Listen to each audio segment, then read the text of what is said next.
Why hello there, A Nice Tale here, bringing you an unboxing today. This is going to be a relatively quick video. All I'm doing is getting it out of the box. I'm using the Echo knives, which is technically CKF, Splinter here to unbox.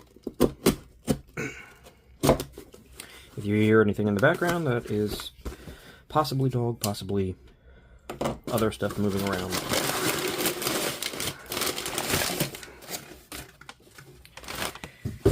Which is this one?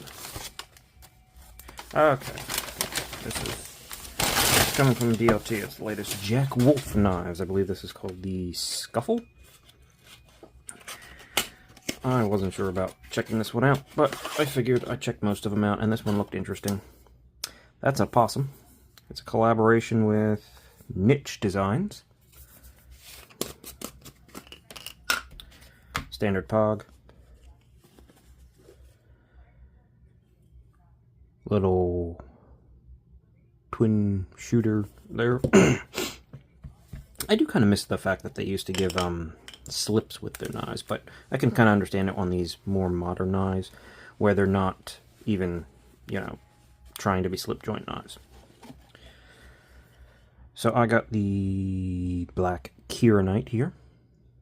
As you can see, I really like that. I was contemplating getting the crystal tie.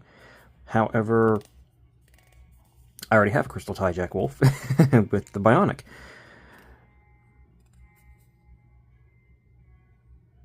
What is that? A little scuff on the surround there. Can't see it. Just noticed that first thing. Yeah, there's a couple little scratches and dings on that. Interesting. How about the polish on the backspace? No, that's pretty much perfect. There's a micro scratch there. You always deal with that stuff when you deal with polished stuff. It is a tiny bit off center, favoring the lock side. Small flipper tab. It is a flipper and fuller opening knife. Titanium bolster frame lock kind of. That is a tall clip. That is a really tall clip.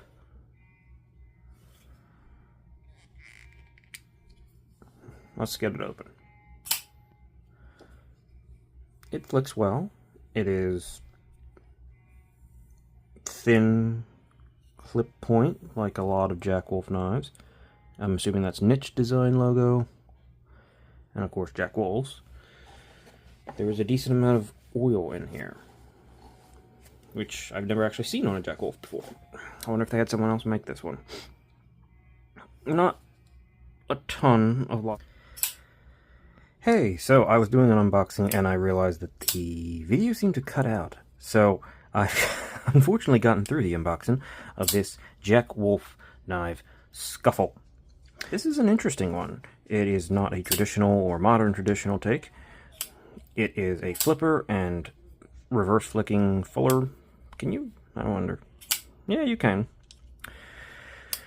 Bolster lock, titanium with crystal black ice Kieranite, resin, very large clip on the thing. Clip point blade, bit larger. There's no play. It does have a bit of a light detent, but it works for this knife. It doesn't seem to flop out or anything like that. We're good there. You'd think this tall pocket clip would be bad. It's not. It's actually really, really comfortable in hand, like really ergonomic. The pocket clip's a little tight and it's a little bit of a weird shape at the end there, but surprisingly comfortable. You can actually use this as long as you're willing to go over the flipper tab a little bit as a choke up position. I wouldn't mind choking up like just over the flipper tab itself and being kind of right there. It is reasonably smooth. It is very light, but it feels like it's got some gunk in there, or it's not the smoothest bearings. I've noticed with the last Jack Wolf I got, the Tango, that the bearings weren't running all that smooth. So that might be just like a common thing with these, which is a bit disappointing at their price point.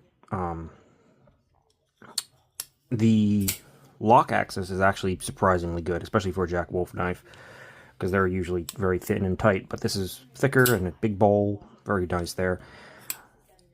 The only thing that's weird and that I would complain about is that if you really look at all of the scuffs on my pivot collar. It's scratched up to hell. The backspacer is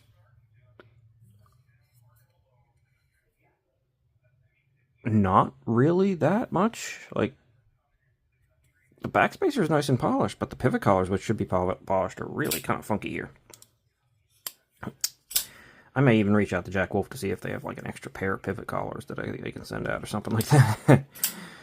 Just as, like, not even as a reviewer, just as a buyer, because those are really, really funky. Internal stop pins mounted to the blade. Yeah, it's actually really good. Like, it's really nice.